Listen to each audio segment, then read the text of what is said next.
Hello everyone, we're going to make beautiful artwork using chalk. We are using a pink color chalk here and we are making these beautiful feathers on the green board. So we are going to first give the shape to the feather like this. Now shade it. You can also give further shade using your fingers. Rub it and look, your feather is ready.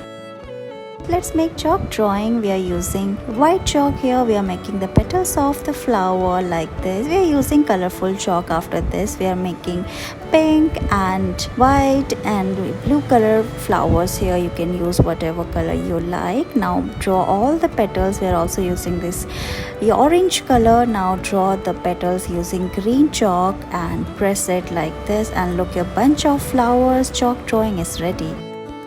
We're going to make beautiful flowers in a very easy way.